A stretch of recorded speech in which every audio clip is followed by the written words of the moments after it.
आप सबका दिल से यहां बहुत बहुत स्वागत, नमस्कार।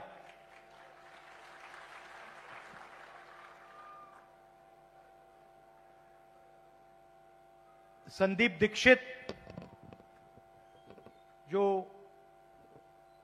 शीला जी के बेटे हैं, वो एक पॉडकास्ट, आजकल पॉडकास्ट चलती है ना, वो एक पॉडकास्ट बनाते हैं।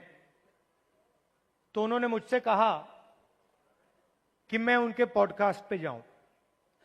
बातचीत होती है, वीडियोग्राफी होती है, फिर उसको मतलब YouTube पे डाला जाता है। तो मैं गया और उन्होंने मुझसे सवाल पूछा कि आपके परदादा नेहरू जी क्या थे? प्रधानमंत्री थे, नेता थे, स्वतंत्रता के लिए लड़े थे। आपके मुताबिक आपके परदादा क्या थे और आप उनसे क्या सीखे? कमरे में नेहरू जी की फोटो थी,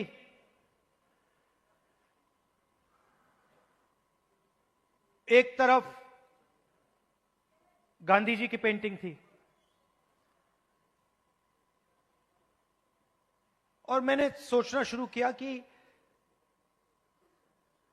मेरे जो परदादा नेहरू जी थे वो असलियत में क्या थे। और दोनों फोटो को मैं देख रहा था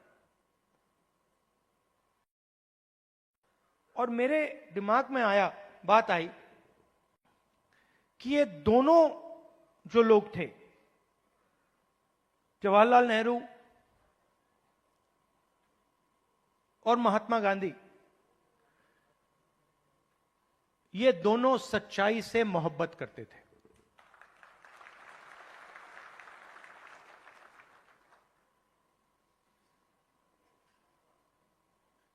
और अगली लाइन में मैंने बोला, सिर्फ नेहरू जी नहीं, सिर्फ महात्मा गांधी जी नहीं, उसमें आप एक लंबी लिस्ट लगा सकते हो। उसमें आप अंबेडकर जी को जोड़ सकते हो, उसमें आप, ये लाइए जरा फोटो, उसमें आप इनको भी जोड़ सकते हो। और ये फोटो अभी मैंने देखी थी, मुझे बहुत अच्छी लगी। क्यों अच्छी लगी बताइए?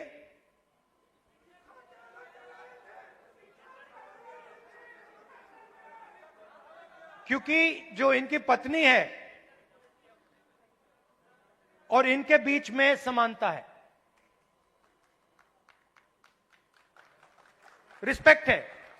ये देखकर ये पता लग रहा है कि रिस्पेक्ट है। तो ये सब लोग, और आप हजारों साल पहले शुरू कर सकते हैं।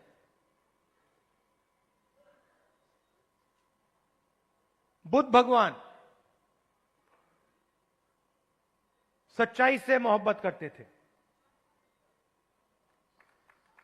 सच्चाई से दूर नहीं जा सकते थे।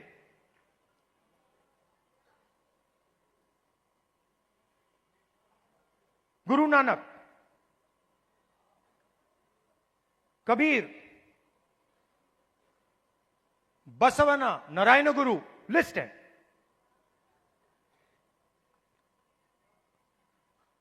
तो लोग मुझे कहते हैं कि ये संविधान 1947 में लिखा गया था, और मैं उनसे कहता हूं नहीं, ये संविधान हजारों साल पुराना है। और इस किताब के अंदर अंबेडकर जी की सोच, फूले जी की सोच, गांधी जी, नेहरू जी, गुरु नानक जी, कबीर, जिन लोगों को हिंदुस्तान मानता है और रिस्पेक्ट करता है, उनकी सोच इसके अंदर है। तो जब मैं इस किताब को, और जब आप इस किताब को ऐसे पकड़ते हो, आप 70-80 साल पुरानी किताब को नहीं पकड़ रहे हो, आप हजारों साल पुरानी विचारधारा की रक्षा कर रहे हो।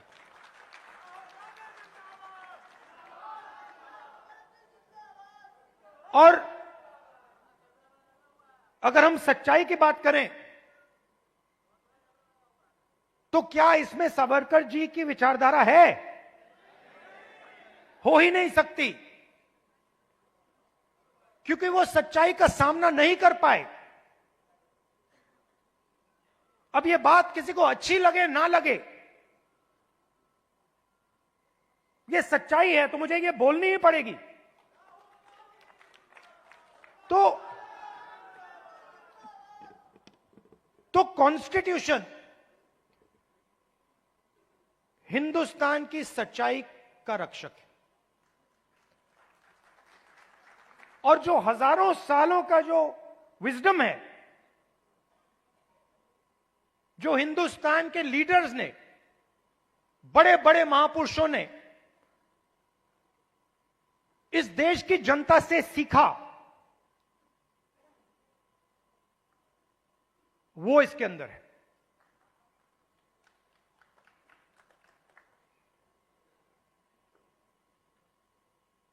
अंबेडकर जी ने दलितों की लड़ाई लड़ी, दलितों के लिए लड़ाई लड़े।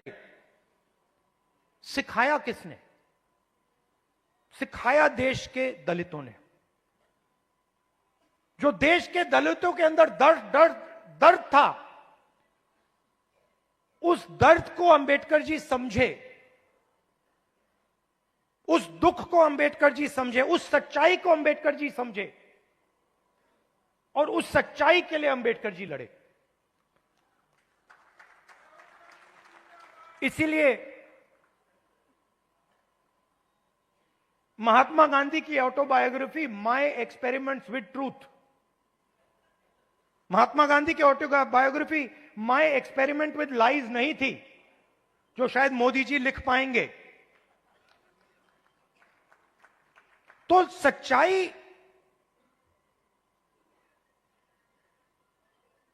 की ही लड़ाई चल रही है। और आजकल क्या हो रहा है, सच्चाई बोलना हिंदुस्तान में मुश्किल है, आसान नहीं। आप देख लीजिए, हमारी पॉलिटिक्स को देख लीजिए, पॉलिटिक्स को देख लीजिए, बड़े बड़े नेताओं को देख लीजिए, बोल नहीं पाते हैं। पूरा देश जानता है कि सच्चाई ये है, और बड़े से बड़े नेता चुप हो जाते हैं। ये पूरे देश को दिख रहा है। मगर एग्जाम्पल क्या दिया? बुद्ध भगवान ने, अंबेडकर जी, गांधी जी, इन लोगों ने एग्जाम्पल क्या दिया? डरना नहीं है, जो सच्चाई है वो देश के सामने रखनी है। और यही आप लोग कर रहे हो, यही आप लोग कर रहे हो। आप लोग डरते नहीं हो, आप लोगों को दबाया नहीं जा सकता है। आपके अंदर, खून के अंदर, फूले जी, अंबेडकर जी, गांधी जी, ये सब आपके खून के अंदर हैं, और इनकी विचारधारा आपके खून के अंदर है, मेरे खून के अंदर है, और इसको कोई नहीं मिटाने जा रहा है, कोई मिटा ही नहीं सकता। मैं आपको आज 2-3 चीजें कहना चाहता हूं, मगर मेरी माइंड में एक सवाल है। तो सबसे पहले मैं आपसे सवाल पूछना चाहता हूं, देखना चाहता हूं, आप में से, आपने देखा होगा अमेरिका के राष्ट्रपति ने स्टॉक मार्केट की धज्जियां उड़ा दी हैं, देखा होगा? देखा ना? अच्छा, आप मुझे बताइए, आप में से, इस भीड़ में से कितने लोग स्टॉक मार्केट में पैसा डालते हैं? हाथ उठा के दिखाइए। अब ये देखिए, घूम के देखिए, यहां पे 1% से कम लोग स्टॉक मार्केट में पैसा डालते हैं। 1% से कम। अगर यहां 100 लोग हैं तो एक हाथ उठ रहा है। तो ये स्टॉक मार्केट आपका औजार नहीं है। इसमें अनलिमिटेड पैसे बने, मगर इसका फायदा आपको नहीं मिला।